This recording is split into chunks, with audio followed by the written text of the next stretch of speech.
All right, ladies and gentlemen, boys and girls, children of all ages, fellow Pandemonium travelers, this is Seattle Pandemonium Shutdown, day 261, by my count, I guess. Oh my goodness. What's going on? What's going down?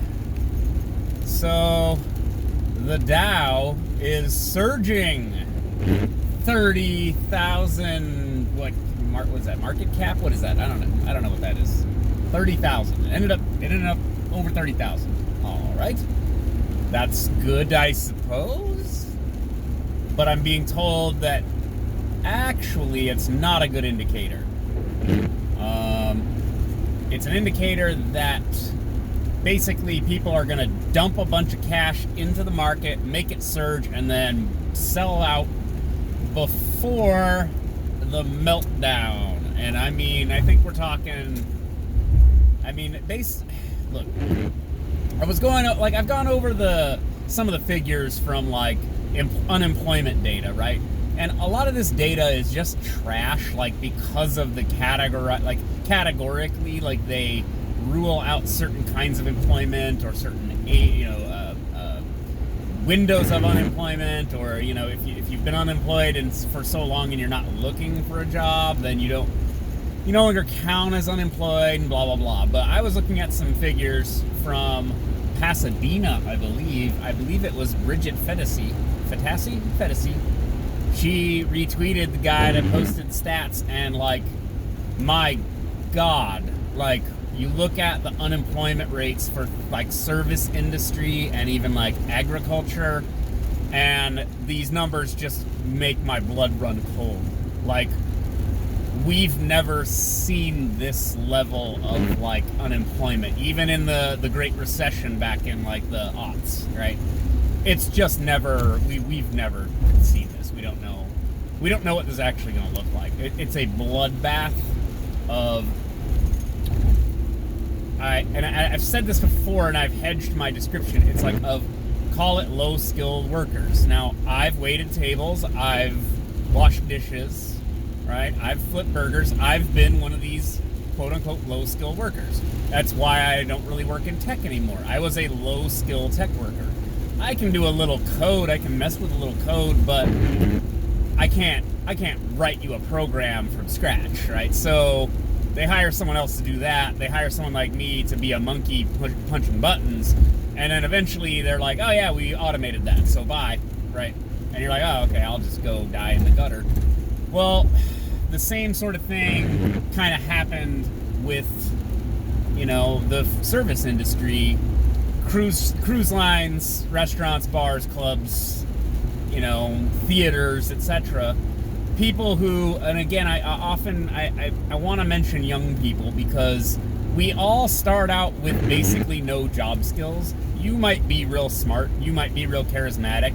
If you're a girl, you might even be really pretty, and that'll take you a long way in terms of like customer service positions, because they like attractive people. But we all start out with nothing on our resume, and you got to get something on your resume. Well, we're looking at, if they're talking about keeping some kind of lockdown going until, like Fauci said, like next year, like the third quarter of next year, you now have a year and a half of a whole bunch of people, especially young people, not getting their first job. They're not getting the job stocking the shelves at the bodega on the corner. They're not getting their first job flipping burgers. They're not getting their first job, bussing tables at the restaurant, because there's nobody dining there. They can't afford to hire somebody to do something they don't need done. So then what are people going to do?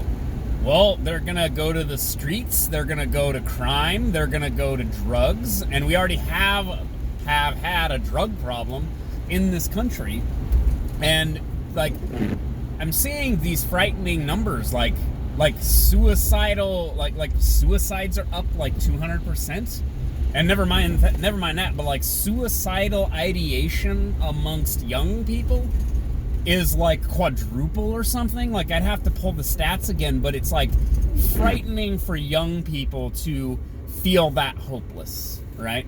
And I kind, despite being such a terrible like pessimist myself, like I've said this before, like I feel like my dreams, my aspirations were never gonna come true, and it just took me sort of failing over and over again to really learn the lesson that, like, hey, it's not gonna happen. But like I believed in everyone else. Like, I saw everyone else was still, I mean, not everyone, but like I saw other people still pursuing their dreams. Like, they took the Pink Elephant car wash down, like, today. The Pink Elephant car wash has been there since, like, the 50s. Like, Jimi Hendrix used to take his cars there, you know? It's gone. You know, that dream is dead now. And I thought of that as some kind of fixture. I thought that was a permanent feature of the world. It's not. It's a small business, and it's gone now. The sign, they're taking the sign down. It's over. And I feel bad for everyone else. Like, you were doing the right thing. Like, I was doing the wrong thing, right? I was not gonna make it, right? But other people had more practical ambitions, you know? Like I keep mentioning Umi Sake House. Been there ever since I moved here. I basically love everything they've made. I think I had like maybe one roll there I didn't like. Like, I want to live in a world where Umi Sake House is open and I can get a bad boy roll. It's a deep fried, like unagi, like an eel roll. It's some American abomination, but it's delicious. And again, I've converted people to liking sushi there. I've taken family and friends and there for like business and stuff. And their business model was working. That's why they're still there, and it's wonderful. And they're getting crushed too. They're getting crushed, and I don't like that. You know, their dream was working, and now the state essentially, and I mean the state in the abstract as well as like in a literal sense, like the governor is telling everybody to stay home. They're crushing these businesses that were making it, that have been making it, and it's all, you know, presumably in the interest of public health. And yet suicides are up, cancer screenings are way down, so that's going to play out as, you know, that's going to play out over time. People are going to get cancers they didn't get screened for. And I'll go.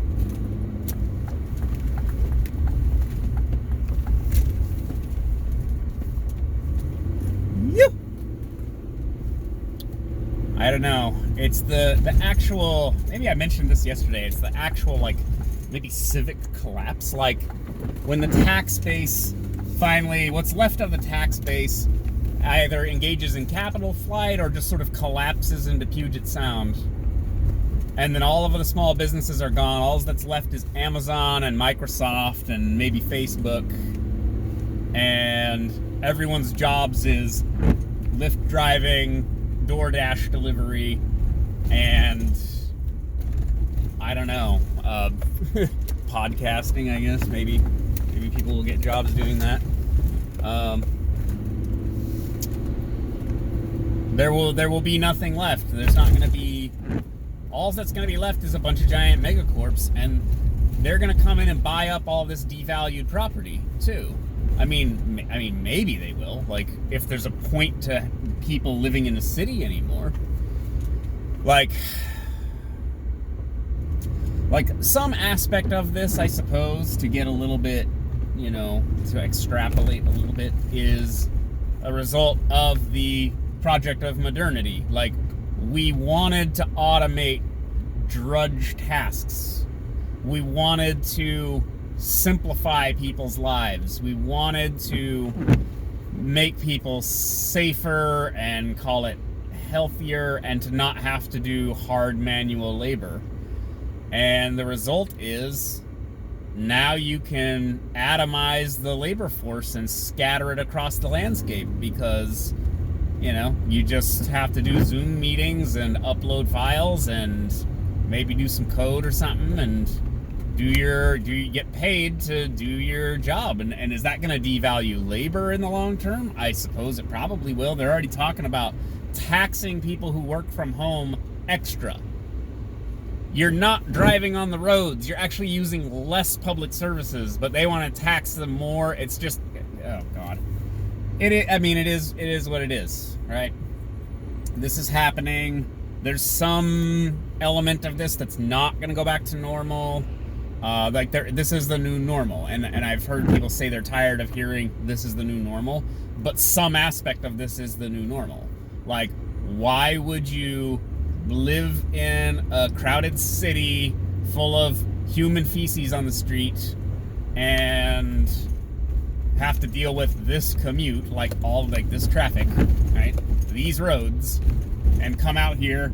2 people got stabbed in Seattle randomly yesterday. Why would you deal with all this if you can just, live in, I don't know, Wenatchee and do Zoom meetings and maybe come into the city once a month to actually meet with real people and just get all your work done over the internet? Why would you bother? Why would you bother paying these inflated housing prices? And then the business model for these companies then becomes, well, we pay people to live in other states. You live in Montana, live in Wyoming, Wyoming's actually kind of getting a little spendy. Everything's been bought up in Montana, by the way. Don't bother. It's already been bought up. I don't know, maybe North Dakota still has something available. And you just live a different lifestyle, do the same work, earn more money than you would with an in-state job, and, just spend all day basically on the computer. I mean, why not? Again, that's sort of the dream of modernity realized.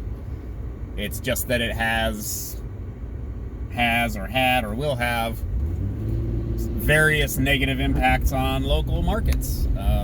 People will overspend on property in these places, these rural areas they're moving to, and it'll drive up housing prices, which will force out locals that don't earn as much money because their jobs are based on the previous market paradigm. I don't know.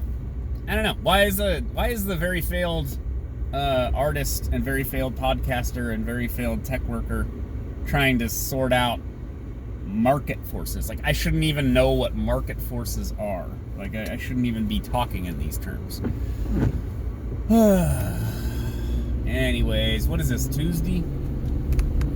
Is tomorrow non-Thanksgiving? I mean, I'll give thanks, but there's not going to be any, there's not going to be any giving of thanks in actual person. No turkey, no stuffing. Sure as hell, no mashed potatoes and gravy. It's all done. It's all canceled. Same with Christmas. Merry Christmas, by the way. Christmas is also canceled. Oh, boy. See, I'm trying not to be an optimist, but then I just come off like a pessimist. All right, that's enough complaining from me for one day. I'll talk to you guys later. Bye.